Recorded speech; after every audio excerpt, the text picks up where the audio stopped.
सबको मसीह में जय मसीह की। मैं विश्वास करता हूँ कि आप अच्छे हैं, भले चंगे हैं और परमेश्वर के काम को अपने जीवन में देख रहे हैं। और मैं आशा करता हूँ आज के वचन से परमेश्वर हम सबसे बात करेंगे।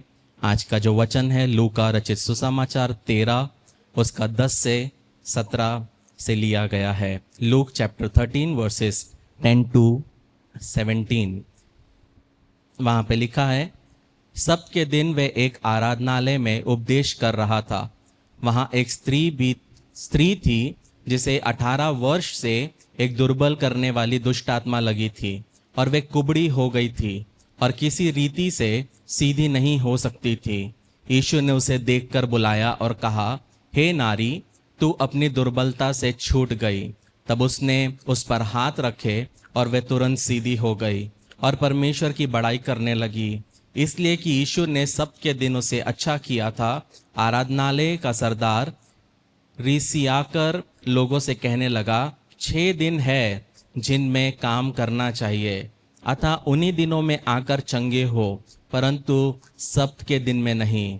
यह सुनकर प्रभु ने उत्तर दिया, हे कपटियों, क्या सब्त के दिन तुम में से हर एक अपने बैल या गधे को थान से खोलकर पानी पिलाने नहीं ले जाता? तो क्या उचित ना था कि ये स्त्री जो अब्राहम की बेटी है, जिसे शैतान ने 18 वर्ष से बांध रखा था, सबके दिन इस बंधन से छुड़ाई जाती? जब उसने ये बातें कही तो उसके सब विरोधी लज्जित हो गए और सारी भीड़ उन महिमा के कामों से जो वह करता था आनंदित हुई।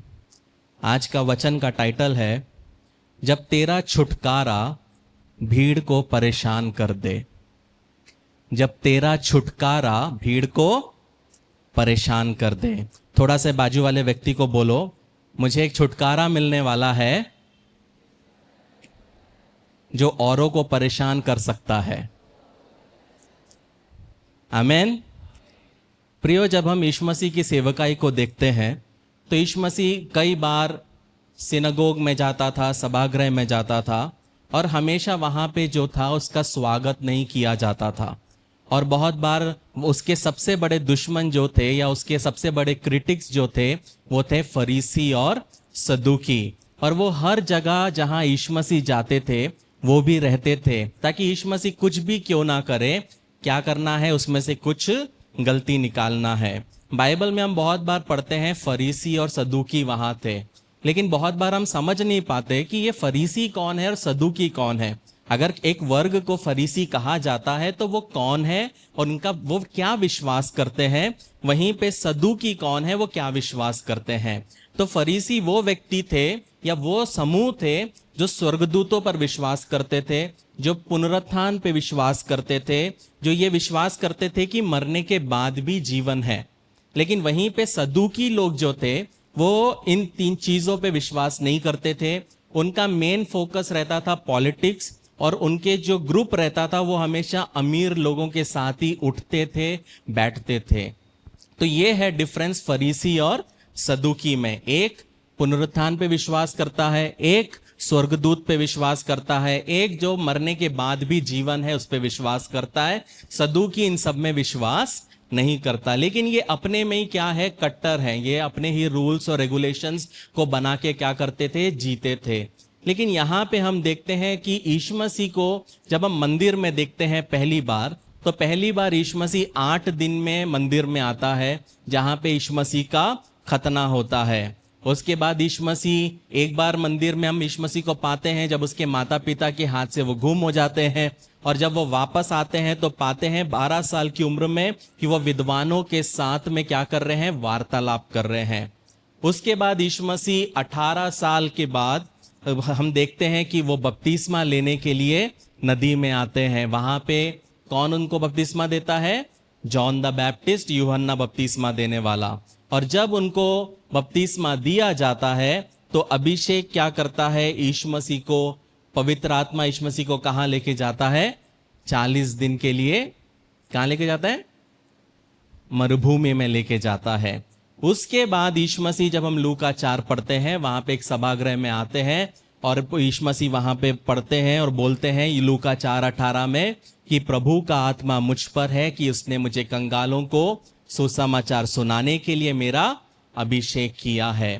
तो कहने का मतलब है कि वहां से यीशु मसीह सभागृह में आने लगे, वहां से यीशु मसीह मंदिर में जाने लगे, और वहां से हम देखते हैं कि यीशु मसीह का सेवकाई शुरू होता है।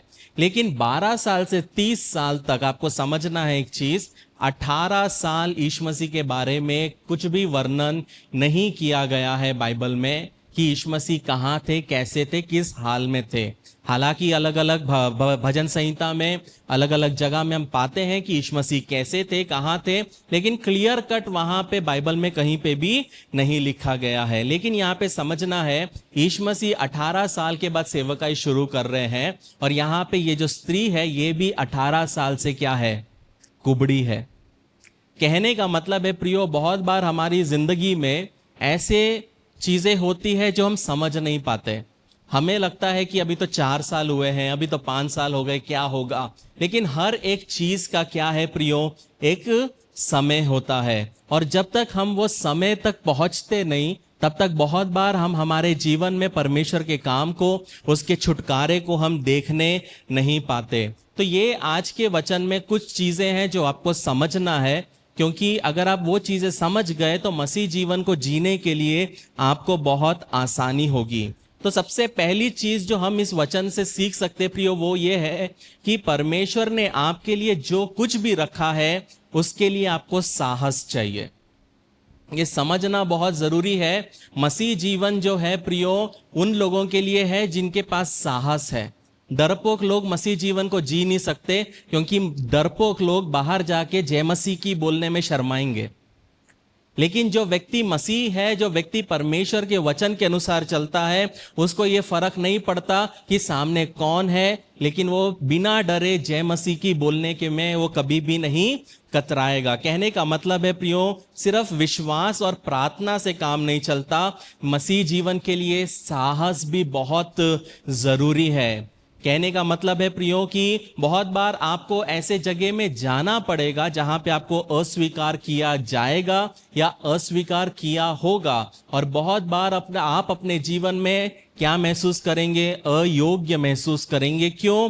क्योंकि जहां पे भी जाओ वहां पे लोग आपकी गलतियां आपको दिखाएंगे, वहां पे लोग आपको दबाने की कोशिश करेंगे। लेकिन आपको एक चीज समझना है प्रियो कि जब परमेश्वर ने यदि आपको जीवन दिया है तो उस जीवन के साथ में एक योजना भी है, और अगर ये योजना के अनुसार आपको मसीह जीवन में बढ़ना है तो आपको समझना है कि आपके जीवन में संघर्ष आएंगे, और संघर्ष आएंगे तो उसको फेस करने के लिए आपको क्या चाहिए, साहस चाहिए। अगर आपके पास साहस नहीं है तो प्रियो बहुत बार जो परमेश्वर ने जो सपने आपके दिल में रखे हैं, बहुत बार परमेश्वर ने जो वायदे वचन के द्वारा आपसे किए हैं, उसको पूरा होते हुए आप अपने जीवन में कभी भी देख नहीं पाएंगे। कहने का मतलब है प्रियो, डर का मतलब ये नहीं है कि आपको भाग जाना है। प्रियो, डर हर एक जन महसूस करता है, लेकिन डर के होते हुए जब हम बढ़ते हैं उसको साहस कहते हैं। डर सबको लगता है, स्टेज में आने से डर सबको लगता है, कुछ बोलने से पहले डर सबको लगता है, लेकिन वो डर होते हुए भी जब हम विश्वास में एक कदम को आगे बढ़ाते हैं उसको हम साहस कहते हैं। कहने का मतलब है प्रियो कि हमें हमेशा बढ़ते जाना है, कि जिंदगी में ऐसी परिस्थिति जरूर आएगी जब आपको लगेगा कि मैं अकेले ये चीज नहीं कर पाऊंगा, लेकिन अगर परमेश्वर ने ऐसे रास्ते आपके जीवन में दिए हैं कि आपको उसमें से अकेले पार करने का लग रहा है तो आप उसको अकेले पार कर पाओगे। प्रियो, बहुत बार लोग अपनी आशीषों को इसलिए खो देते हैं क्योंकि वो उस कीमत को चुकाने से डर जाते हैं जो परमेश्वर की बुलाहट के अनुसार उनके जीवन में है। कहने का मतलब है प्रियो, यदि परमेश्वर ने आपके लिए कुछ रखा है तो उसके पाने के लिए आपको साहस होना बहुत जरूरी है।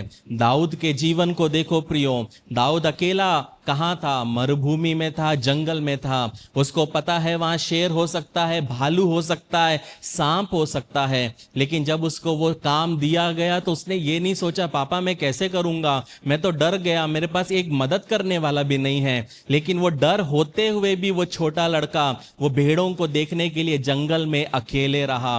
क्यों? क्योंकि जब वो जंगल में अकेले रहा, पता क्या हुआ प्रियो, वहां पे धीरे धीरे डर को वो फेस करते गया, और धीरे धीरे जब एक दिन उसके सामने में 8 फीट गोलायत भी जब आके खड़ा हो गया, तो उसके अंदर में क्या आता है, एक एक्सपीरियंस था कि जिस परमेश्वर ने मुझे शेर से लड़ने के लिए मदद किया, जिस परमेश्वर ने मुझे भालू से लड़ने के लिए मदद किया, वो मुझे गोलायत को भी मारने के लिए मदद करेगा। इसलिए जिंदगी में प्रियो, अगर आप हमेशा सिर्फ पीछे हटोगे, कुछ भी देख के डर के एकदम से क्विट कर दोगे, तो आप कभी भी परमेश्वर के काम को अपने जीवन में नहीं देखने पाएंगे। दूसरी चीज प्रियो जो इस वचन से हम सीख सकते हैं, जो मसीह जीवन के लिए बहुत इंपॉर्टेंट है, वो ये है कि परमेश्वर के साथ लेन देन वाला संबंध हमें कभी नहीं बनाना है। बहुत से लोग प्रियो इस सोच के साथ मसीह जीवन को जीते हैं, अगर मैं ये करूंगा तो परमेश्वर मेरे लिए ऐसा करेंगे। प्रियो इसको बोलते हैं प्रॉस्पेरिटी गॉस्पल, मतलब कि अगर मैंने ये दिया तो परमेश्वर मेरे लिए वो करेगा, अगर मुझे चंगाई चाहिए तो मुझे ये करना है, अगर मुझे समस्या का हल चाहिए तो मुझे ये करना है, अगर मुझे आशीष चाहिए तो ये करना है। प्रियो आपको एक चीज बताऊं कि परमेश्वर सौदेबाजी कभी नहीं करता। परमेश्वर को आपके साथ में एक रिश्ता चाहिए। यदि आपका परमेश्वर के साथ में एक रिश्ता है तो आपको समझना है प्रियो कि परमेश्वर के सामने आप कभी शर्तों के साथ नहीं आओगे। ऐसे बहुत से लोगों को मैंने देखा है, पास्टर जी बस ये काम हो जाए मैं बीड़ी पीना छोड़ दूंगा, बस ये काम हो जाए मैं दारू पीना छोड़ दूंगा, बस ये काम हो जाए तो मैं ये छोड़ दूंगा वो छोड़ दूंगा। और मैं सीधा लोगों के मुंह पे बोलता हूं, तेरे जीवन में कुछ नहीं हो सकता, क्योंकि जब तक तू नम्र होके परमेश्वर के सामने पूर्ण तौर पे सरेंडर नहीं हो जाएगा, तब तक तेरे जीवन में कोई काम हो नहीं सकता। कहने का मतलब है, चाहे आपके पैरों में जूते हो या ना हो, चाहे आपके पास घर हो या ना हो, चाहे आपके जीवन में जीवन साथी हो या ना हो, चाहे आपकी कलीसिया बड़ी हो या छोटी हो, चाहे आपको लोग पसंद करे या ना करे, चाहे आपको जॉब से निकाल भी दिया जाए या आपके बिजनेस को लोग ठप भी क्यों ना कर दे, पर हर हाल में जब हम परमेश्वर की आराधना करते हैं प्रियो, परमेश्वर के सामने हम कोई भी प्रकार का ये एक लिस्ट नहीं बनाते हैं, तो हम परमेश्वर के काम को अपने जीवन में देखने पाते हैं। बहुत बार प्रियो हम परमेश्वर के सामने हम असली चेहरा लेके नहीं आते।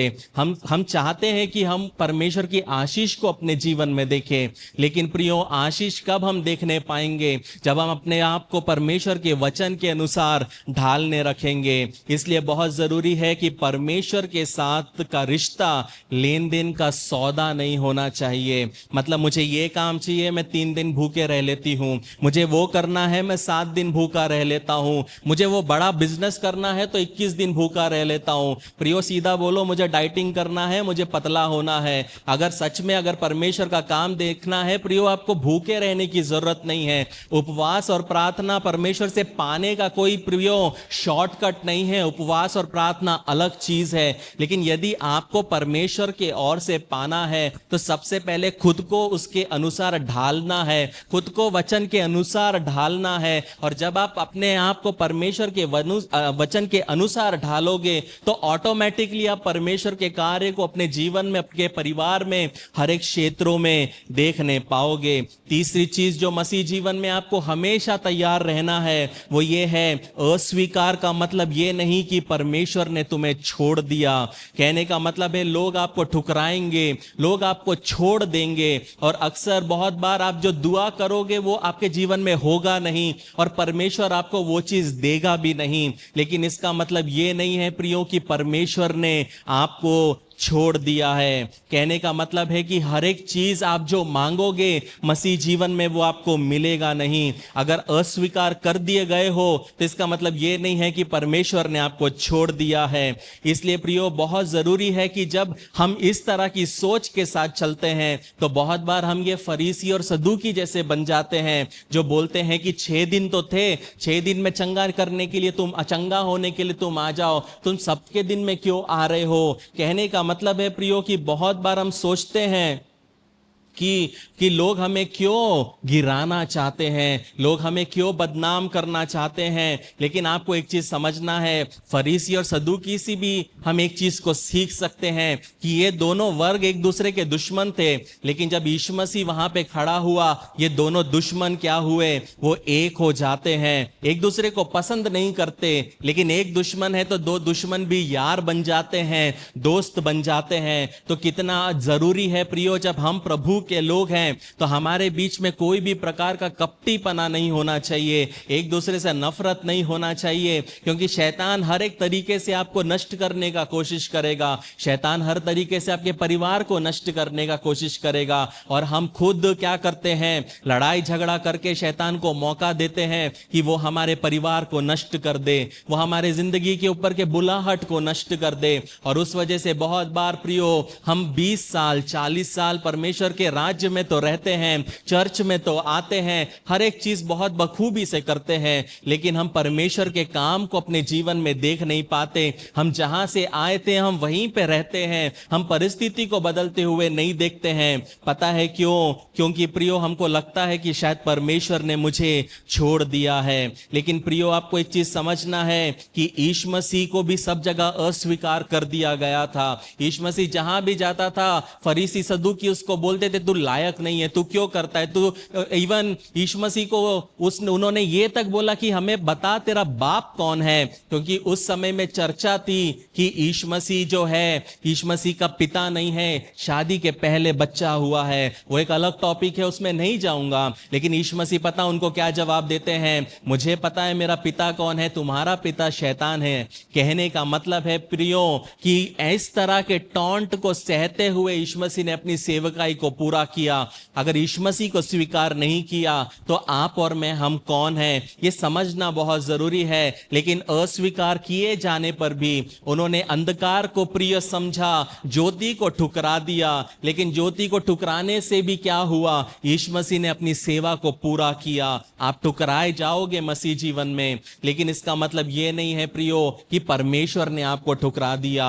लोगों ने आपको ठुकरा दिया तो उससे क्या होता है, लेकिन यीशु मसीह आपको नहीं ठुकराएगा। अति पवित्र लोग आपको देख के मुंह मोड़ लेंगे, घिन दिखाएंगे, लेकिन यीशु मसीह ने आपको कभी भी आपके खिलाफ मुंह नहीं मोड़ा है। चौथा चीज जो आपको समझना है प्रियो कि आपको हमेशा ज्यादा ताकत की जरूरत नहीं होती, कभी कभी बस जिंदगी में धैर्य की आवश्यकता होती है। हम में से बहुत सारे लोग चाहते प्रभु जी मुझे ज्यादा आशीष दे, मुझे ज्यादा सफलता दे, लेकिन प्रियो इंपॉर्टेंट पता क्या है जिंदगी में प्रियो धैर्य होना चाहिए कि परमेश्वर ने मुझे जो दिया है वो मेरे लिए काफी है, और वो धैर्य रखते हुए उसके समय का इंतजार करना बहुत जरूरी है। हाँ, मैं मेरे बच्चे के जीवन में परमेश्वर के काम को देखूंगी। हाँ, मैं अपने परिवार में परमेश्वर के काम को देखूंगी। हाँ, मैं अपने सेवकाई में परमेश्वर के काम को देखूंगी।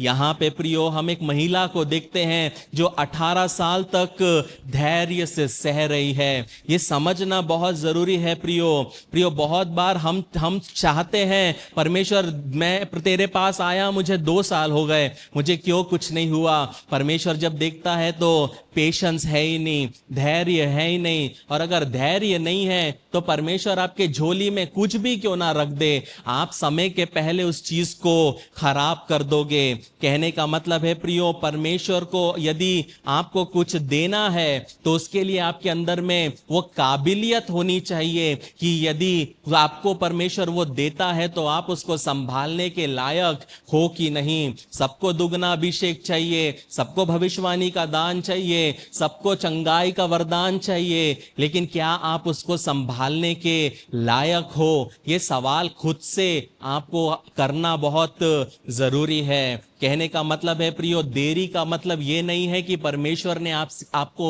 ना कह दिया है, देरी का मतलब ये भी नहीं है कि परमेश्वर ने आपको इनकार कर दिया है। सिर्फ इतना समझना है, यदि परमेश्वर आपको ज्यादा आत्मा और वरदान से भरना चाहता है तो परमेश्वर बस एक ही चीज का इंतजार कर रहा है कि आपके अंदर में वो धैर्य उत्पन्न हो। वो धैर्य कब उत्पन्न होगा, जब जिंदगी में कितनी भी बड़ी तूफान क्यों ना आ जाए, जब जिंदगी में दूसरे दिन मौत भी क्यों ना आ जाए। आप पतरस के जैसे उस जेल में जिस दिन सो पाओ, वो दिखाता है आपकी जिंदगी में धैर्य है। पतरस को पता था कि कल मेरे को शायद ये लोग खत्म कर देंगे, आमने सामने सब जगह कौन है, सोल्जर्स है, लेकिन परमेश्वर देखता है कि इसमें धैर्य, इसको डर नहीं है। स्वर्गदूत आता है, पतरस उठ के खड़ा नहीं होता है, स्वर्गदूत आके पतरस को हिलाना पड़ता है, कोनी मारता है। कहने का मतलब है कितना पीस ऑफ माइंड से वो अपने जीवन को जी रहा है, क्योंकि उसको पता है कि परमेश्वर सब कुछ कर सकता है।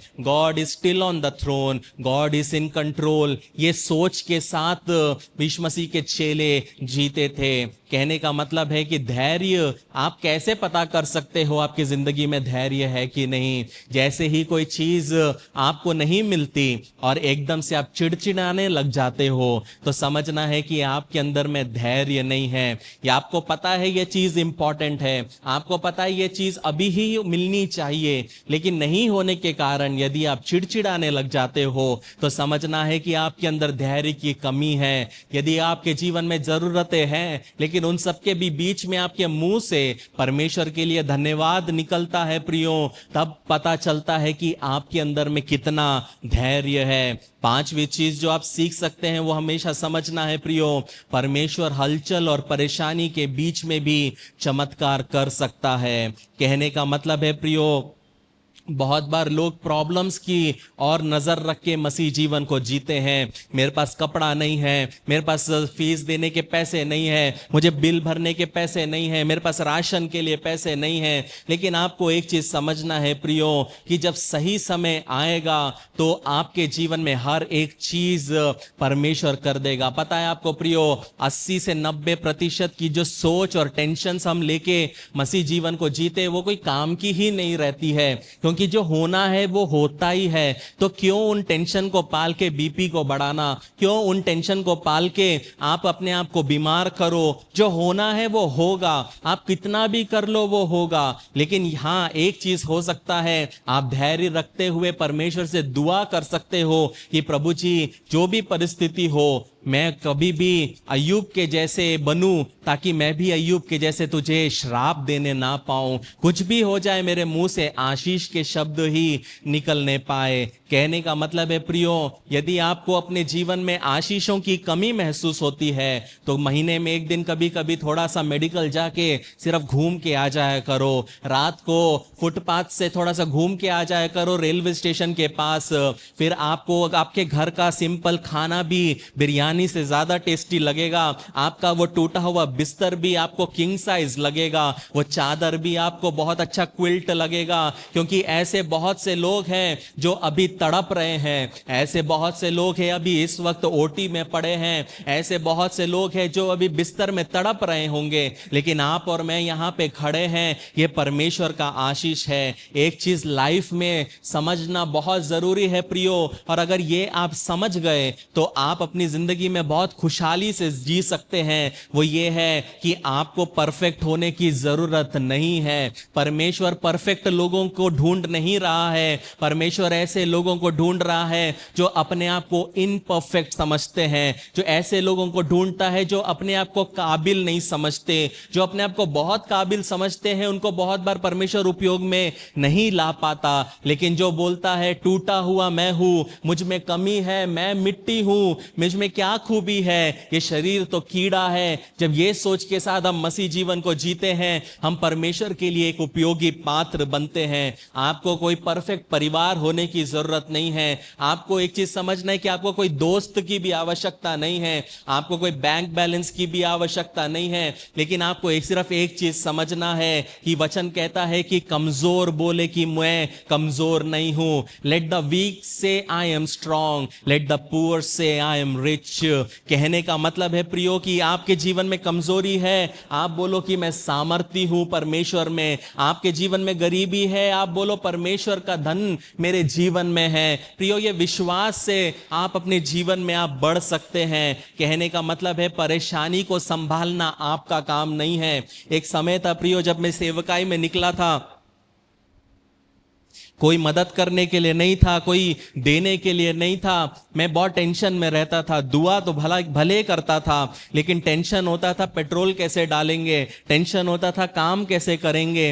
ये मैं एक बार अपने बिस्तर में बैठ के दुआ कर रहा था। उस समय पे घर में जो मेड आती है खाना बनाने के लिए, वो खाना बना रही थी, और मैं अपने रूम में बैठ के परमेश्वर से दुआ कर रहा था, मेरे लिए रास्ता खोल, मेरे लिए रास्ता खोल। परमेश्वर का आत्मा उस समय बोला, तेरे घर में देख वो जो मेड आ रही है वो क्या करती है। मैंने बोला वो आती है, वो खाना बनाती है। तो मैं परमेश्वर के आत्मा ने मुझसे पूछा, तो जब वो तेरे घर में खाना बनाती है तो क्या जब वो अपने घर में जाके टेंशन लेती है क्या कि तेरे घर में आटा होगा कि नहीं होगा, वो तेरे घर में आलू होगा कि नहीं होगा, तेरे घर में मिर्च मसाला होगा कि नहीं होगा? नहीं ना। वो क्यों नहीं? क्योंकि उसका काम क्या है, तेरे घर में आना और खाना बनाना। तो जब वो चीज, जब वो टेंशन नहीं लेती, तो वैसे ही जब तू मेरे लिए काम करता है तो तू कल की चिंता क्यों करता है? तेरे शरीर में कपड़े रखना या ना रखना वो मेरी जिम्मेदारी है। तेरे पेट में खाना रखना या ना रखना वो मेरी जिम्मेदारी है। तेरे गाड़ी में तेल रखना या ना रखना वो मेरी जिम्मेदारी है। तो तू किस चीज की चिंता कर रहा है? यदि तेरे चिंता करने से कुछ हो जाता तो अभी तक नहीं होता क्या? वो समय है प्रियो जब मैं 19 या 20 साल का था, और उस दिन से मैंने टेंशन लेना छोड़ दिया। कहने का मतलब है प्रियो कि परमेश्वर को पता है हमें क्या देना है, कैसे करना है। आपके सोच विचार से कुछ भी होने नहीं वाला। कहने का मतलब है कि प्रियो आपकी परेशानी परमेश्वर के चमत्कार को रोक नहीं सकती। इसलिए आपको एक चीज हमेशा रखना है अपने जीवन में, धैर्य रखो। धैर्य रखोगे तो आप परमेश्वर के काम को देखने पाओगे। छठा चीज जो हम प्रभु इस वचन से देख सकते वो समझना है कि शैतान आपको संघर्ष में मौका ढूंढता है। मतलब क्या है प्रियो?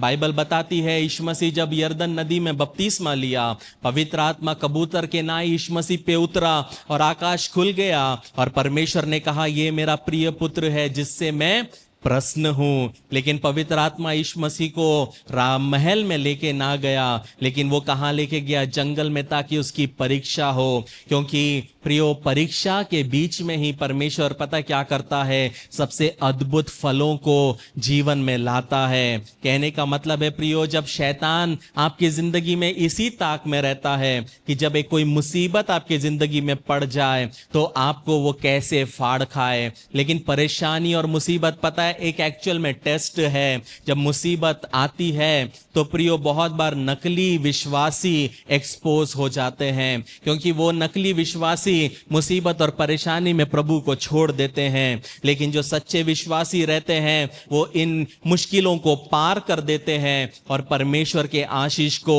देखने पाते हैं। कहने का मतलब है जो आंसुओं के बीच में भी परमेश्वर को ना छोड़े, दिल टूटने के बावजूद भी उसकी महिमा करे, कठिनाइयों के बावजूद भी जो यीशु मसीह के साथ चलता है प्रियो वही अच्छा विश्वासी और सच्चा विश्वासी होता है। आंसू हर एक के जीवन में होंगे, दिल सबका कभी ना कभी टूटा है और टूटते रहेगा। लेकिन आपको समझना है कठिनाइयां भी आएंगी, लेकिन इन सब के बीच में जो परमेश्वर के साथ चलता है, आपको वो जो व्यक्ति चलता है वही परमेश्वर के काम को देखने पाएगा।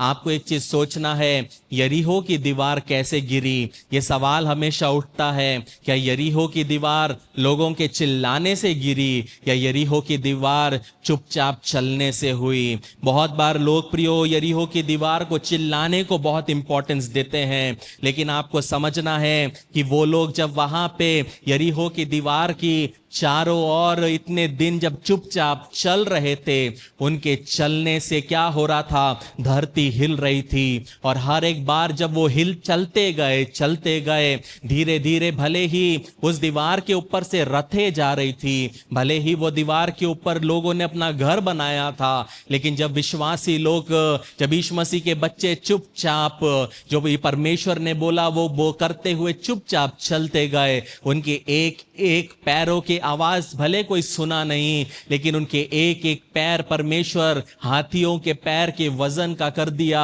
कि ताकि एक समय जब आया कि वो दीवार जो थी प्रियो, वो सिर्फ टुकड़ों में नहीं गिरी बल्कि वो धूल बन गई। कहने का मतलब है प्रियो, बहुत बार आप मसीह जीवन में चल रहे हो, आपको लग रहा है कुछ हो नहीं रहा, ये दीवार तो मेरे सामने है, वो दीवार के ऊपर लोग घर बना लिए हैं, मेरी मेहनत के ऊपर लोगों ने घर बना लिया है, मुझे उपयोग करके लोगों ने अपने घर बना लिए हैं, लेकिन मेरा क्या हो रहा है? मैं तो विश्वास में चल रहा हूं, मैं तो आज भी धूल में चल रहा हूं, मेरे को तो 10 साल हो गए हैं, मुझे तो 15 साल हो गए हैं, अभी तक दीवार क्यों नहीं गिरी? लेकिन परमेश्वर का आत्मा एक चीज बहुत क्लियरली कहना चाहता है, तू बस जिंदगी में चुपचाप चलते जा, तू बिना कुड़कुड़ाते चलते जा। सही समय पे जो तेरे को उपयोग करके जिन्होंने खुद का महल बनाया, उनके खुद के महल गिरने का समय आ चुका है, और जो दीवार तुझे आगे बढ़ने से रोकती है, वो दीवार तेरे सामने आपो आप गिर जाएगा। कहने का मतलब है प्रियो कि आपको चुपचाप के एक मौसम से होके परमेश्वर गुजारेगा, ताकि आप बस चुप रहो, परमेश्वर उस मौसम में कार्य करे। ये स्त्री 18 साल से झुक नहीं सकती, ये स्त्री दर्द में है, लेकिन आपको समझना है कि ये स्त्री कैसे यहां पे यहां तक पहुंची। सोच के देखो, अगर ये स्त्री बोलती बहुत हो गया, 6 साल मैंने सह ली, मुझे कुछ नहीं हो सकता, वैद्य आज भी इस बीमारी को ठीक नहीं कर सकते, अच्छा है कि मैं मर जाती हूं, क्यों ना मैं कोई कुएं में कूद जाती हूं, क्यों ना मैं कोई फांसी लगा लेती हूं। लेकिन ये स्त्री क्या नहीं की, इस स्त्री ने क्विट नहीं किया, ये स्त्री हार नहीं मानी। वो 6 साल हो गया, 8 साल हो गया, 10 साल हो गया, 12 साल हो गया, 18 साल हो गया, लेकिन ये स्त्री प्रियो ये क्या करती है? ये हार नहीं मानती। ये कभी नहीं बोली मैं थक गई हूं, ये कभी नहीं बोली मेरा पैसा खत्म हो गया, ये कभी नहीं बोली मेरे पास यीशु मसीह तो नहीं आ रहे हैं। प्रियो, अपनी जिंदगी में यही तो सोच होना चाहिए। चाहे मेरे जिंदगी में प्रॉब्लम चाहे 12 साल हो या 18 साल हो, मेरे समय पे परमेश्वर मेरे लिए रास्ता खोलेगा। बहुत बार जिंदगी में जल्दी हार मान ले से प्रियो, हम सिर्फ हमारा अतीत को खत्म नहीं करते, बहुत बार हम हमारे हाथों से हमारे भविष्य को भी खत्म करते हैं। लेकिन आपको समझना है प्रियो, यदि आज ये वचन परमेश्वर हमको दे रहा है, तो हो सकता है आज वो दिन है जिस तरह इस कुबड़ी स्त्री के परिस्थिति को परमेश्वर ने बदला, वैसे ही परमेश्वर आपके जीवन में भी एक अद्भुत कार्य कर सकता है। शायद ये आपका महीना हो सकता है, यह आपका हफ्ता हो सकता है, आने वाला दिन आपका दिन हो सकता है, आने वाला समय आपका चमत्कार का समय हो सकता है। बस आपको क्या करना है? विश्वास योग्य रहना है, आपको हमेशा परमेश्वर के साथ चलते रहना है। चाहे अच्छे दिन हो या बुरे दिन हो, हालात सही हो या खराब हो, दीवार में दरार हो या दीवार अच्छी हो, आपको चलते रहना है, आपको हार नहीं मानना है। लेकिन प्रियो, आपको एक चीज समझना है कि बहुत बार जो स्त्री का रक्त बहता है, 12 साल से हम उसके बारे में बहुत ज्यादा प्रचार करते हैं, लेकिन ये स्त्री यहाँ पे 18 साल से सह रही है, लेकिन इसके बारे में बहुत कम लोग प्रचार करते हैं। भले ही वो स्त्री 12 साल से रक्त में उसका बह रहा था, लेकिन वो स्त्री रेंगते रेंगते यीशु मसीह के पास पहुंचने की कोशिश करती है, वो अपने चंगाई के लिए लड़ती है। लेकिन ये स्त्री जो है, ये अपनी चंगाई के लिए मांगती तक नहीं है, उसको ये जरूरत ही महसूस नहीं होती कि परमेश्वर तू मुझे चंगा कर। यहां पे जब हम पढ़ते हैं, वहां पे कहीं नहीं लिखा उस स्त्री ने यीशु मसीह को देख के बोला कि तू मुझे चंगा कर, देख 18 साल से मैं सह रही हूं। लेकिन वो ना ही दौड़ती है, वो ना ही पुकार लगाती है, वो अंधे बर्तिमिया के जैसे ये नहीं बोलती है दाऊद के संतान मुझ पे दया कर, पर प्रभु मैं थक गई हूं, मेरे हालात को देख, ये कुछ भी नहीं करती। 18 साल से सहरी है, लेकिन वो नहीं बोली प्रभु जी मैं 18 साल से सहरी हूं, क्या तो मुझे देखता नहीं? उसने वहां पे कुछ नहीं बोला। कहने का मतलब है प्रियो कि बहुत बार जब हम चुप रहते हैं, बहुत बार जब हमारी परिस्थिति में हम चुपचाप उसको जब हम सहते हैं, आपको पुकारने की जरूरत नहीं है। हूबहू परमेश्वर अपने अपने बेटे को आपके सामने लेके आता है। कहने का मतलब है प्रियो, जब आप चुपचाप सहना सीख जाओगे, जब आप चुपचाप मसीह जीवन को जीना सीख जाओगे, जब हर एक मैटर्स को अपने हाथ में लेना बंद कर दोगे,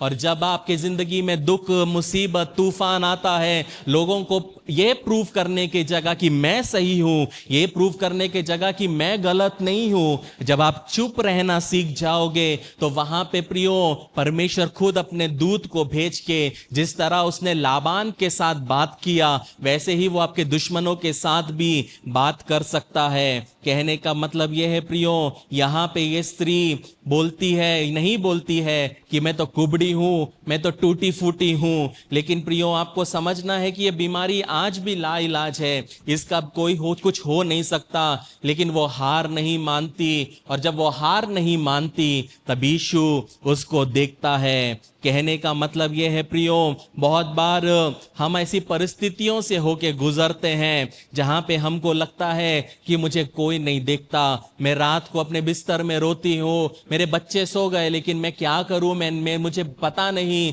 कुछ समझ नहीं रहा, मैं दिन ब दिन शुरू तो करती हूँ, मैं जिंदगी जीता तो हूँ, सुबह होता है ब्रश करके मैं निकलता तो हूँ, रात आता तो सो भी जाता हूँ, लेकिन अंदर ही अंदर सिर्फ परमेश्वर जानता है कि कितना बड़ा तूफान मेरे अंदर में चल रहा है। लेकिन आपको एक चीज समझना है प्रियो कि यीशु मसीह एक समय का इंतजार कर रहा है। इस सिनागोग में एक बहुत अद्भुत बात है, यीशु मसीह वो सिनागोग में है, वहां पे विश्वासी है, वहां पे फरीसी है, वहां पे सदूकी भी है, और वो एक ऐसी जगह है जहां पे बहुत सारे साधारण इंसान भी है जो यीशु मसीह पे विश्वास कर रहे हैं। और वहां पे वो स्त्री को यीशु मसीह क्या करते हैं, देखते हैं, और जो स्त्री जो चिल्लाती नहीं बल्कि चुप रहती है। कहने का मतलब है प्रियो, ये स्त्री प्रियो वहां पे जब चुप रहती है, वहां पे ये स्त्री की परिस्थिति दो चीज को दिखाती है।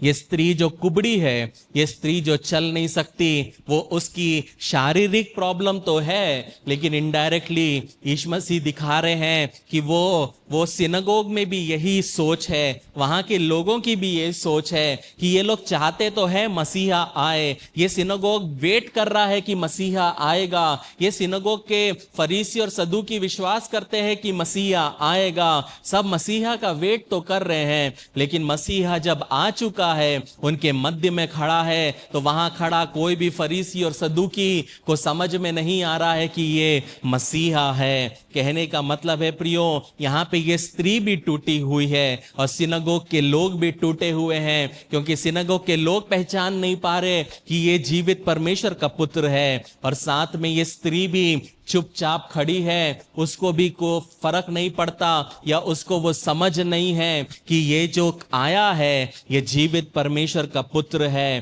कहने का मतलब है दोनों को चंगाई देने वाला सामने है, लेकिन दोनों चंगाई को मांगते नहीं हैं। प्रियो, यही हमारे जीवन में बहुत बार होता है कि बहुत बार हमारा छुटकारा हमारे जस्ट एक कदम दूर रहता है, परमेश्वर का काम एक कदम दूर रहता है, और हम क्या करते हैं, हम बैकआउट हो जाते हैं, हम एकदम से क्विट कर देते हैं।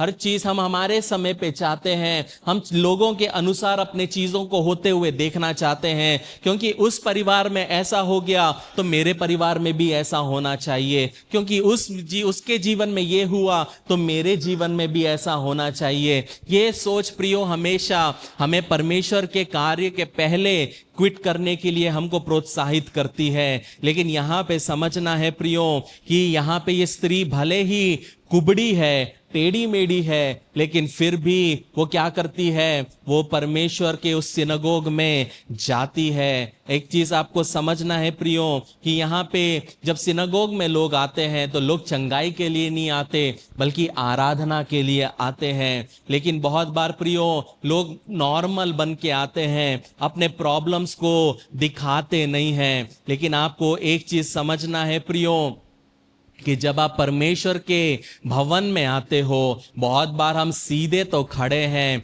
लेकिन आत्मिक तौर पे जब यीशु मसीह हमको देखता है तो कैसे देखता है, हमें भी कुबड़ा देखता है। हम लोगों के सामने तो सीधा छाती तान के आते हैं, हम लोगों के सामने तो बहुत अच्छे पवित्र बन के आते हैं, हम बहुत अच्छे हैं, सब अच्छा चल रहा है, लेकिन परमेश्वर जब हमको देखता है तो हमें कुबड़े बन के हमको आत्मिक तौर पे वो देखता है। लेकिन आज वो समय है प्रियो जहां परमेश्वर इस कुबड़ेपन से हमें छुटकारा और निजात दिलाना चाहता है। इस स्त्री ने उससे कुछ मांगा नहीं, इस स्त्री ने उससे कुछ पुकारा नहीं, लेकिन एक चीज समझना है प्रियो कि परमेश्वर हमें चाहे कुछ दे या ना दे, आपको एक चीज समझना है कि यदि परमेश्वर मेरे और है तो कोई मेरा विरोधी हो नहीं सकता।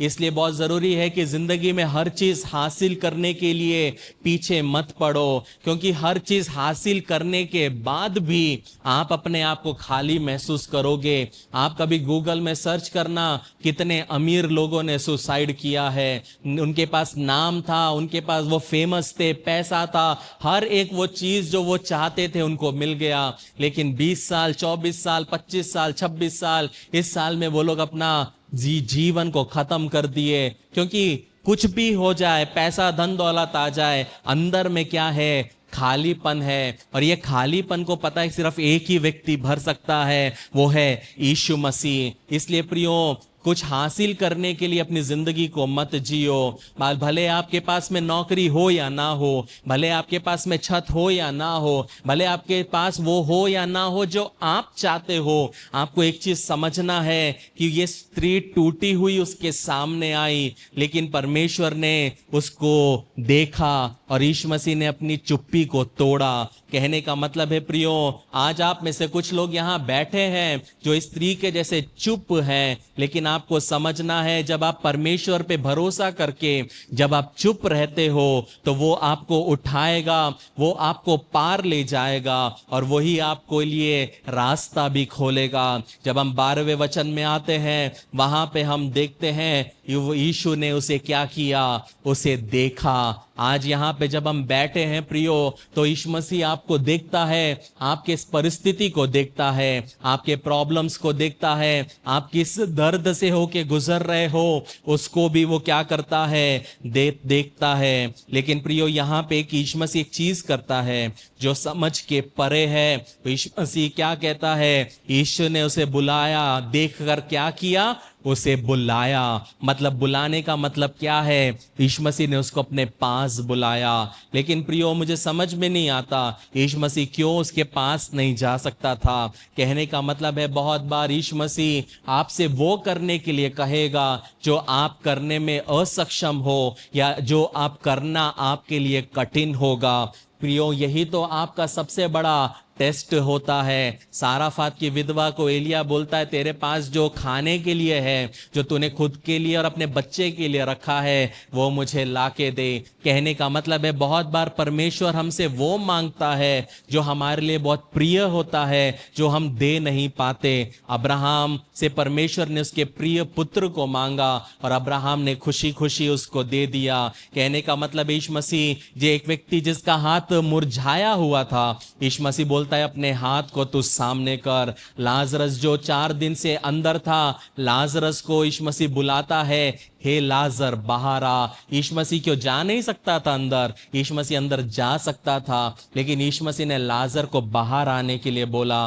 कहने का मतलब है प्रियो, मसीह जीवन में हमेशा ये मत सोचो यीशु मसीह मेरे सामने थाली में रख के हर चीज कर देंगे, यीशु मसीह मेरे लिए सब कुछ अच्छा कर देंगे। नहीं प्रियो, अगर यीशु मसीह का भी एक रोल है आपके जीवन में काम करने का, तो आपका भी एक रोल है उसके साथ में मिलके काम करने का। हर एक चीज आपके सामने में प्लेट में यीशु मसीह लाके नहीं देगा, उस प्लेट में लाने के लिए आपको मेहनत करना बहुत जरूरी है। कुछ लोगों को बुरा लगेगा, लेकिन ये चीज सच्चाई है। प्रियो, परमेश्वर आपको जमीन दे सकता है, लेकिन जमीन में आप अगर सिर्फ 40 दिन का उपवास करके सिर्फ पानी बरसा लोगे तो बीज कौन बोएगा?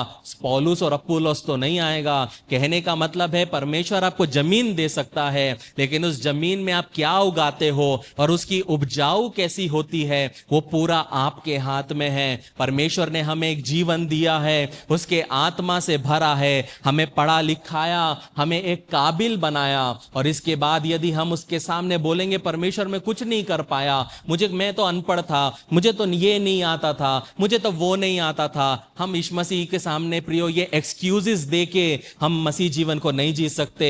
हम वो 38 साल के उस व्यक्ति के जैसे नहीं बोल सकते कि ये जब पानी हिलता है ना, मुझे उठा के अंदर डालने वाला कोई नहीं था, इसलिए मैं चंगा नहीं हो पाया। प्रियो, हम जब यीशु मसीह से मिलेंगे तो हम बहुत बार एक्सक्यूजेस देने लगते हैं, मेरे पास ये नहीं है, मेरे पास वो नहीं है, मैं तो ऐसा हूं। जैसे मूसा बोला मैं तो हकलाता हूं, तो यीशु मसीह बोला, परमेश्वर बोला तू हकलाता है तो क्या हुआ, ये हकलाने पर भी मैं तुझे उपयोग में ला सकता हूं। आज परमेश्वर का आत्मा एक ही चीज बोलता है प्रियो, यदि आप चाहते हो कि उसके कार्य को अपने जीवन में देखना तो आपको एक चीज समझना बहुत जरूरी है, एक्सक्यूजेस देना बंद करो। जिंदगी में क्या नहीं है उस पे फोकस करना बंद करो, और जो है उसके लिए परमेश्वर को धन्यवाद देना शुरू करो। कहने का मतलब है शैतान आपको बहुत बार बोलेगा अब तो बहुत देर हो चुकी है, अब कुछ बदलेगा नहीं, तेरी जिंदगी इस तरह ही खत्म हो जाएगी। और आपकी एज कितनी है,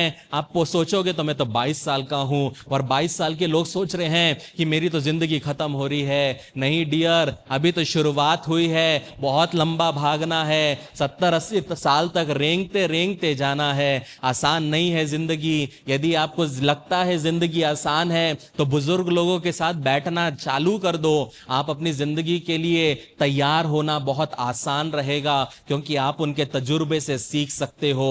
कहने का मतलब है प्रियो, यहां पे यीशु मसीह उस स्त्री को बोलता है कि देख के कि मेरे पास आप, बुलाता है, और वो स्त्री कुबड़ी होते हुए धीरे धीरे यीशु मसीह के पास आने लगती है। अब यहाँ पे एक चीज समझना है प्रियो, ये जब कुबड़ी होते हुए सामने आ रही है, ये उसी सिनगोग में कितने सालों से लोगों ने उसको कुबड़ी होते हुए देखा। बहुत लोग उसको मजाक उड़ाए होंगे, बहुत लोग उसके बारे में बुरा बोले होंगे, बहुत लोग उसको छुए भी नहीं होंगे, अरे कैसी है, इसमें तो कुछ दुष्ट आत्मा है, इससे तो दूर बैठो। लेकिन जब परमेश्वर का पुत्र आता है तो अच्छा चोगा पहने हुए फरीसी को ये नहीं बोलता आओ जी बैठो जी, फरीसी को साइड में रख के एक कुबड़ी को यीशु मसीह चुनता है। कहने का मतलब है यदि कोई व्यक्ति यहां बैठा है और अपने आप को कुबड़ा समझता है और अपने आप को जीवन में कमी समझता है, तो आपको समझना है कि आप परमेश्वर के लिए सही कैंडिडेट हो, उसकी नजरें आपके ऊपर पढ़ने के लिए। यदि आप अपने आप को फरीसियों के जैसे सफेद कपड़ों में और सिर्फ कपड़ों में ढक के आप जीना सीखोगे, लोगों को दिखाने के लिए सीखोगे। यीशु मसीह कोई फरीसी को चंगा करते हुए बाइबल में मैंने नहीं देखा, लेकिन यीशु मसीह वैश्याओं के साथ, पियक्कड़ों के साथ कहां उनके साथ में उठता और बैठता था।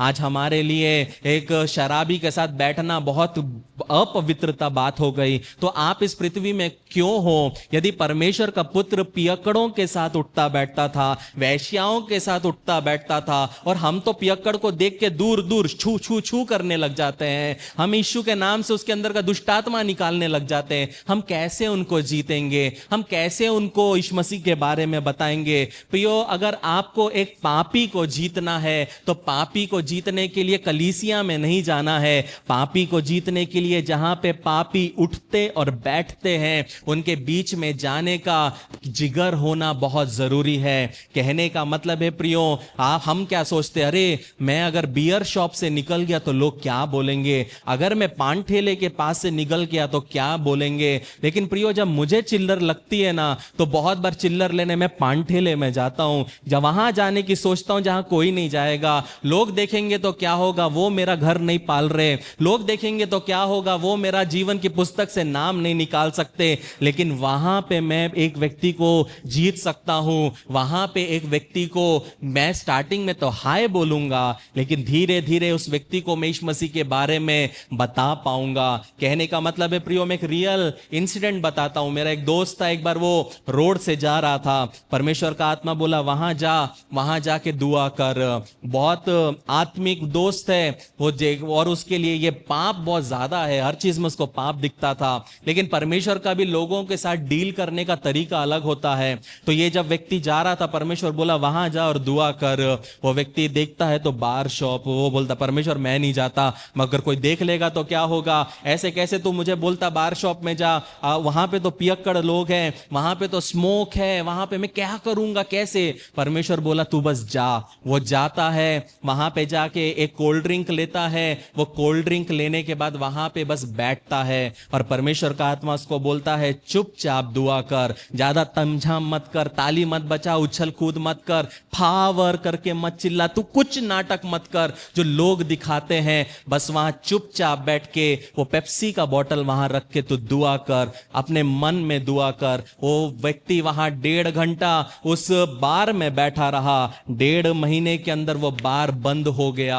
कहने का मतलब है प्रियो, हम दूर से परमेश्वर का काम करना चाहते हैं, हम अति पवित्रता में परमेश्वर का काम करना चाहते हैं, लेकिन परमेश्वर का काम करने का तरीका ही कुछ है, अलग है। यीशु मसीह का जीवन देखो, वो किस तरह चलता था, वो किसके साथ उठता था, किसके साथ बैठता था। प्रियो, यदि आप अपने लोगों, वो लोग जो पियक्कड़ हैं, वो लोग जो गाली गलौज करते हैं, अगर हम उनको ही जिंदगी से काट देंगे तो उनको जीतेंगे हम कैसे, उनको यीशु मसीह के बारे में हम बताएंगे कैसे। कहने का मतलब है प्रियो, एक बोट जो है उसको नदी में तैरने के लिए बनाया गया है, अगर वो नदी में तैरेगी तो पर्पस सॉल्व होगा, लेकिन डूब जाएगी तो खत्म हो जाएगा। हम इस दुनिया में उस बोट के जैसे हैं, पाप सब जगह है, लेकिन हम इसमें से बच नहीं सकते। लेकिन प्रियो, हमको उस पाप के परिस्थिति में रहते हुए, पवित्रता को निभाते हुए, लोगों को उसमें से जीतना, यही मसीह जीवन है। तो ये कहने का मतलब है प्रियो, कहने का मतलब है प्रियो, अपनी सोच को बदलना जरूरी है। कलीसियाओं में जाके हमको किसी को नहीं लाना है, हमको दूसरी कलीसिया से भी किसी को नहीं लाना है। हमको कहाँ जाना है? आपको जाना है इतवारी में, आपको जाना है रेलवे स्टेशन में, आपको जाना है दारू भट्टी में, आपको जाना है ईटा भट्टी में, जहां ये बनता है वहां जाना है। वहां जाके तुमको यीशु मसीह के बारे में बताना है। भले आप कुछ नहीं कर पाओगे, यीशु मसीह के सामने जाओगे तो एक चीज बोल पाओगे, प्रभु तू जो किया वही मैं किया और मैं विश्वास योग्य रहा। कहने का मतलब है प्रियो, आज आप पंजाब में बहुत बड़ी बेधारी देखते हैं, आप कलीसियाओं में वहां पे भीड़ देखते हैं, लेकिन 70 के दशक में मेरे पिताजी जैसे लोगों ने ग्रास रूट लेवल में वहां पे काम किया है। 100 किलोमीटर, 50 किलोमीटर ये दया सागर दिखाने के लिए मशीनों को उठा के बहुत से नौजवान लोग पहाड़ों में चढ़ के जाते थे और वहां पे जाके दया सागर दिखाते थे, गांव गांव में, बस्ती बस्ती में। और वहां पे वो ग्रास रूट लेवल में जो उन लोगों ने काम किया, उसके वजह से आज पंजाब में बहुत क्या दिख रही है, बेधारी दिख रही है। आज लोग दूसरों को इंपॉर्टेंस देंगे। कहने का मतलब है प्रियो, अगर जब आप परमेश्वर के बताए हुए रास्ते पे जब आप काम करते हो ना, तो आपको भले उसका फल ना दिखे, लेकिन सही समय पे वहां पे परमेश्वर का काम होता है। भले आप उसको देख ना पाओ, लेकिन परमेश्वर करता है। अब आपको एक चीज समझना है प्रियो, यीशु मसीह यहां पे उस स्त्री को बोलता है कि हे नारी, तू अपनी दुर्बलता से छूट गई है। जब आप ये दुर्बलता का वर्ड को आप ग्रीक में पढ़ोगे, पता है उसका ग्रीक में उसका एक मतलब है तलाक। मतलब मैं आज, हे नारी, तो अपनी इस परिस्थिति से मैं तुझे तलाक देता हूं। कहने का मतलब है प्रियो, वो परिस्थिति, तलाक वर्ड क्यों यूज किया? क्योंकि शादी क्या है? एक वाचा है। क्या है? एक वाचा है। और इस वाचा को कौन तोड़ता है? तलाक तोड़ता है। और यहां पे स्त्री को यीशु मसीह बोलता है कि हे नारी, तू अपनी दुर्बलता से छूट गई है। और जो दुर्बलता वर्ड ग्रीक में, उसका एक मीनिंग है तलाक। मतलब आज तक तू जिसके साथ संबंध बना लिया है, ये जो पाप के साथ जो संबंध है, ये जो बीमारी के साथ जो संबंध है, ये जो निर्बलता के साथ में जो तेरा संबंध है, ये समय आ चुका है कि अब तेरा इससे तलाक होने का समय है। अपनी जिंदगी से ऐसे चीजों से तलाक देने का समय आ चुका है जो तेरे लायक नहीं है, जो तेरे जीवन के लायक नहीं है। कहने का मतलब है प्रियो, आज यीशु मसीह ये चीज हमारे जिंदगी में करना चाहता है। क्यों ना हम अपने स्थानों पे खड़े हो जाएं। ये समय है प्रियो, ये समय है प्रियो हमारे जीवन में। क्या है वो चीज, क्या है वो व्यक्ति, क्या है वो परिस्थिति जिसके वजह से हम सह रहे हैं? वो चीज जो हमारे जिंदगी में हमें कुबड़ेपन में लेके आ रही है, वो चीज जो हमें परमेश्वर के साथ चलने से रोकती है। ये समय है कि तलाक देने का समय है, उस पाप को तलाक देने का समय है। अपने मुंह को खोल के बोलना है कि हे पाप, मैं तुझे तलाक देता हूं। चाहे मैं दुख हो, निराशा हो, आपके जीवन में जो तंगी है, चाहे कोई व्यक्ति है, चाहे कोई परिस्थिति है, ये समय है कि अपने मुंह से उसको खत्म करने का। कहने का मतलब है प्रियो कि आपकी जिंदगी में चाहे कोई भी परिस्थिति क्यों ना हो, वो परिस्थिति को लेके नहीं चलना है। ये स्त्री 18 साल से इस परिस्थिति को लेके चल रही थी, लेकिन आज वो समय है कि अपनी जिंदगी से ऐसी परिस्थितियों को खत्म करने का, अपने मुंह से खत्म करने का, कि अब से ऐसा नहीं होगा। अब मैं इस गलत आदत को मैं परमेश्वर तेरे सामने तलाक देता हूं, इस गलत दोस्ती को मैं तलाक देता हूं। अब से मैं पवित्रता में जीऊंगा, अब से मैं पवित्रता में जीऊंगी। अब से जैसा तू चाहेगा वैसे मैं चलूंगा, अब से जैसा तू चाहेगा मैं चलूंगी। प्रियो, ये सोच और ये विचार हमारे जीवन में होना बहुत जरूरी है। प्रियो, ये बंधन हमें हमारे छुटकारे के लिए एक बाधा बन जाता है, और आज वो समय है कि परमेश्वर उन बंधनों को तोड़ना चाहता है। लेकिन जब हम प्रियो अपने आंखों को हम खोल सकते हैं, जब हम 14वें वचन में आते हैं,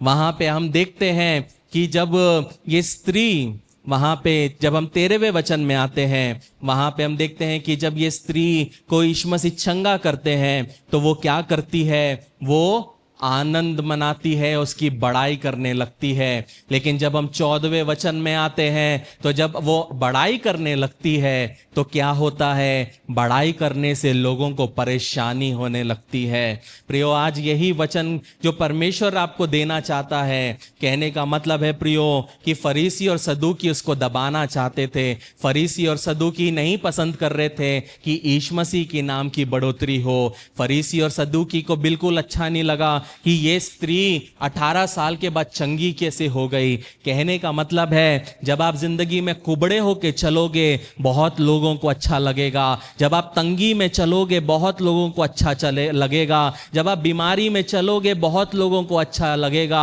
जब आपके पास कुछ नहीं है सबको अच्छा लगेगा, जब तक तू साइकिल में रहेगा सबको अच्छा लगेगा, जब तक तू पैदल चलेगा सबको अच्छा लगेगा, जब तक तू फटे पुराने कपड़े पहनेगा सबको अच्छा लगेगा। लेकिन जैसे ही परमेश्वर थोड़ा सा अपग्रेड देगा तो फरीसी और सदूकी को थोड़ी सी परेशानी होने लगेगी। अभी तक तो नीचे बैठ के खाता था, अब धीरे धीरे अब ये हमारे लेवल में आने लग गया है। कहने का मतलब है प्रियो, परमेश्वर हमेशा अपग्रेड करने वाला परमेश्वर है। परमेश्वर जिंदगी भर आपको जमीन पे बैठने नहीं देगा, परमेश्वर जिंदगी भर आपको साइकिल में चलने नहीं देगा। मेरे पिताजी हमेशा बताते हैं कि जब एक बार वो साइकिल से मेरे पिताजी और मम्मी जा रहे थे तो एक पास्टर सामने से आ रहा था बाइक में। जब पिताजी को साइकिल में देखा तो पास्टर ने अपना मुंह फेर लिया। पता है क्यों? कैसे साइकिल वाले को देख लेंगे, कैसे साइकिल वालों को देख लेंगे। कहने का मतलब है प्रियो कि हम वैसे नहीं बनना है प्रियो। जिसके पास है, जिसके पास नहीं है उसके लिए आनंदित होना है, और जिसके पास नहीं है उनको यह भी समझना है कि परमेश्वर जिंदगी भर आपको वही परिस्थिति में नहीं रखेगा। परमेश्वर आपको बढ़ाएगा, परमेश्वर आपको बढ़ाएगा, परमेश्वर आपको बढ़ाएगा, क्योंकि वो बढ़ाने वाला परमेश्वर है। लोग आपसे खफा होंगे, लोग आपकी आलोचना करेंगे, लेकिन आपका जवाब सिर्फ एक ही होना चाहिए, मैं हाथ उठा के गाऊंगा यीशु तेरा नाम रहे ऊंचा। कहने का मतलब है प्रियो, जब लोग बोलेंगे हे तू चुपचाप बैठ, तू ये कुछ मत बोल, तू क्यों बताती रहती है तेरे जिंदगी में क्या हुआ, तू क्यों बताता रहता है तेरे जिंदगी में क्या हुआ, कहीं पे भी जाता है तो अपनी गवाही देने लग जाता है, लोगों को बहुत प्रॉब्लम होगा। लेकिन आपको आपकी गवाही बतानी है। परमेश्वर ने मुझे कहां से लाया आपको बताना है। मैं एक समय में पियक्कड़ था, 7:30 बजे चकने के बिना नहीं होता था, लेकिन आज 7:30 बजे मैं बाइबल लेके बैठा रहता हूं। यह आपको बताना है लोगों को परेशानी होगी तो होगी, फरीसी को परेशानी होगी तो होगी, सदूकी को परेशानी होगी तो होगी, लेकिन आपको एक चीज समझना है, जब परमेश्वर आपके लिए छुटकारे को लाएगा तो बहुतों को प्रॉब्लम होगा। जब तक बस के लाइन में, बस स्टैंड में खड़े रहेंगे तो सबको बहुत अच्छा लगेगा, लेकिन जैसे ही व्यक्ति बस स्टैंड से गाड़ी में आ जाएगा तो अचानक से लोगों को मिर्ची लगने लग जाती है। लेकिन प्रियो प्रियो सच्चा व्यक्ति वही है जिसके अंदर परमेश्वर का आत्मा है। वो कभी भी दूसरे की बढ़ोतरी में जलन नहीं रखेगा, बल्कि दूसरे की बढ़ोतरी में खुशी मनाएगा। प्रियो, वो सोच, वो दिल, वो आत्मा जब हमारे अंदर में रहेगा तभी हम परमेश्वर के काम को अपने जीवन में देखने पाएंगे। मेरा बिजनेस आज शुरू हुआ, मेरा सेवकाई आज शुरू हुआ, लेकिन मैं दूसरे की सेवकाई को देख के मेरे को जलन करने की जरूरत नहीं है। पता है क्यों? मेरी दौड़ अलग है, उसकी दौड़ अलग है। उसने जो कीमत चुकाई वो कीमत मैं चुका नहीं सकता, लेकिन मैं जो कीमत चुका रहा हूं वो नहीं चुका सकता। जब आप अपने मसीह जीवन में आपकी दौड़ को समझ जाओगे, आपको अपना दौड़ जब समझ में आएगा, आप कभी भी अपनी जिंदगी को दूसरे के साथ कंपेयर नहीं करोगे। आप कभी भी अपनी जिंदगी को दूसरे परिवार के साथ कंपेयर नहीं करोगे। आपको परमेश्वर ने घर दिया, चाहे वो 1 BHK हो, चाहे वो 1 कमरा हो, चाहे वो 4 कमरे हो, लेकिन परमेश्वर वहां से भी आपको उठा सकता है, परमेश्वर वहां से भी आपको बढ़ा सकता है। कभी भी अपनी सोच को छोटा मत करो, कभी भी अपनी सोच को इतनी लिमिटेड मत करो कि परमेश्वर चाहकर भी आपको आपके लिए कुछ कर ना पाए। ऊंचा सोचो, बड़ा सोचो, क्योंकि हमारा परमेश्वर बड़ा परमेश्वर है। हमारा परमेश्वर ने यह पृथ्वी को बनाया। इसलिए प्रियो, लोगों के साथ अपने कंपेयर करना छोड़ दो। यह वचन ये समय पे क्यों आया है? क्योंकि किसी के जीवन में छुटकारे का समय आने वाला है। एक बहुत बड़ा काम जो सालों से रुका है। आत्मा एक चीज कहना चाहता है, बहुत सालों से रुके हुए काम किसी के जीवन में आने वाले हैं उत्तर के नाई। और जब वो आएगा तब अनेक लोग आपके विरुद्ध कुड़कुड़ाएंगे, अनेक लोग आपके विरुद्ध में बोलेंगे, लेकिन आपको एक चीज समझना है और गांठ बांध लो ये चीज कि जब तेरा छुटकारा आएगा तो भीड़ को परेशानी होगी। जब तेरा छुटकारा आएगा तो लोगों को परेशानी होगी। यही वचन था आज आपसे बांटने के लिए आत्मा ने मुझे बोला कि अपने आप को तैयार कर लो, एक छुटकारा आएगा, लेकिन वो छुटकारे के साथ लोग बोलेंगे, लेकिन जब तक छुटकारा नहीं आता, जिस प्रकार ये कुबड़ी स्त्री चुपचाप सिनगोग में हमेशा आती थी, वैसे ही परमेश्वर के साथ सच्चाई से, खराई से, ईमानदारी से चलते रहो। आपके समय पे आप आपके परिवार में छुटकारे को देखने पाओगे। इस वचन से परमेश्वर हम सबको आशीषित करे। आमीन, आमीन, आमीन। तो आप विवाह के लिए आगे कदम बढ़ाने को तैयार हैं। बधाई। इससे पहले कि आप अपनी शादी के दिन की तैयारी में जुट जाएं, योजना बनाएं और परेशान होने लगें, एक सबसे महत्वपूर्ण बात न भूलें, आपकी शादी। एक अध्ययन के अनुसार विवाह पूर्व परामर्श या वैवाहिक थेरेपी पूरा करने वाले जोड़ों में तलाक की संभावना 31% तक कम होती है और कोर्टशिप टू मैरिज इसमें आपकी मदद करता है। हमारे कोर्स और पाठों में विवाहित जीवन के संघर्षों, वास्तविकताओं और रोजमर्रा की दिनचर्या जैसे कई विषय सम्मिलित किए गए हैं। इस कार्यक्रम पर कई जोड़ों का भरोसा रहा है जो जिंदगी के इस नए स्तर पर जाने के लिए तैयार हैं। लेकिन इसके लिए सिर्फ हमारी बात को ही न माने, आप अपना पहला पाठ मुफ्त सीख सकते हैं। एक बार जब आप कोर्टशिप टू मैरिज के साथ रजिस्ट्रेशन करते हैं तो आप हमारी 30 दिन की मनी बैक गारंटी द्वारा भी सुरक्षित रहते हैं और आप तैयार हैं एक सुखी वैवाहिक जीवन के लिए। courtship2marriage.com पर आज ही अपना पहला लेसन शुरू करें।